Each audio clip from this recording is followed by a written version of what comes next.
телефон, который будет слабее, я просверлю дрелью. Начнем. Замеряем мощность первого телефона. Для этого в Телеграме находим специальный бот, где будем тестировать мощность телефонов. Заходим и начинаем там тестирование первого телефона. Он набирает там 6000 зайцев. Далее мы тестируем второй телефон. И сколько же соберет мощности он?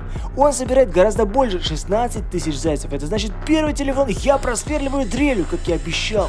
А сколько твой телефон способен набрать в этом боте? Напиши мощность своего телефона в комментарии.